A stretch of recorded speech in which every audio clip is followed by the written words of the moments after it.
أولئك الذين آتيناهم الكتاب والحكم والنبوة فإن يكفر بها هؤلاء فقد وكلنا بها قوما ليسوا بها بكافرين. اولئک الذین، اولئک وہ سب لوگ، الذین وہ سب لوگ، دو کلمات ساتھ ساتھ آگے ہم مانی ہیں تو یہ ایمفسائز کرنے اور زور دینے کے لیے چونکہ ہوتا ہے، اس لیے ہم اردو ادب میں زور دینے کے لیے ہی کا لفظ اضافہ کر دیتے ہیں. یہی وہ لوگ ہیں، یہی وہ لوگ ہیں آتیناہم، الف تے سے ہے، ہم عین اور توئی سے پڑھتے ہیں. عطا کر دینا، دے دینا. آتینا ہم نے دے دی، ہم ان کو الکتاب کتاب دی، والحکم اور انہیں حکم عطا کیے، والنبوہ اور انہیں نبوت عطا کی.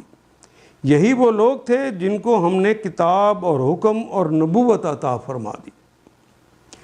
فَإِن يَكْفُرْ بِهَا پس ان اگر یکفر، اگر وہ کفر کر لیں، انکار کر دیں، بہا ان کے متعلق، کتاب، حکم اور نبوہ ان کے متعلق وہ اگر وہ انکار کر دیں، ہاؤلائی ان میں سے کوئی، فقد ہاؤلائی جمع ہے کے لیے آتا ہے سب کے لیے، فقد تو یقیناً، وکلنا بہا قوماً، وکلنا تو ہم، وکلا یوکلو توکیلاً ہم سپرد کر دیتے ہیں، بہا یعنی وہ جو حکم، وہ نبوت، وہ ہدایت جو ان کو دی تھی وہ ہم سپرد کر دیں گے، بہا کسی قوماً کسی قوم کو.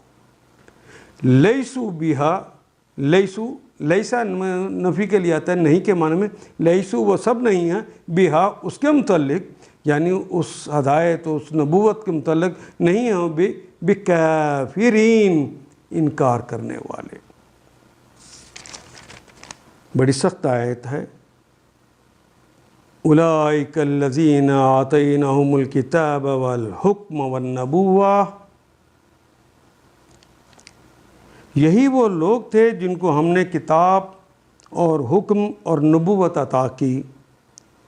اب اگر یہ لوگ اس کو ماننے سے انکار کرتے ہیں، یعنی کتاب، حکم اور نبوت کو ماننے سے انکار کرتے ہیں تو کوئی پرواہ نہیں، ہم نے کچھ اور لوگوں کو یہ نعمت سونپ دی ہے. یہ کتاب، یہ حکمت، یہ نبوت ہم نے کچھ اور لوگوں کو سونپ دی ہے جو ان سے منکر نہیں ہیں، جو اس کا انکار کرنے والے نہیں ہیں. ان آیات کو ایک دفعہ پھر تلاوت خود کیجیے، عربی مبین پڑھتے ہوئے دیکھیے کیا بات پوری اندر اتر رہی ہے؟ کیا یہ اردو کے سانچے میں ڈھلتی گئی ہیں عبارتیں؟ اگر بات سمجھ آنی شروع ہوگی تو الحمدللہ یہی ہمارا ہدف ہے اور یہ ہدف پورا ہو گیا. اللہ میرا اور آپ کا حامی و ناصر. الف لام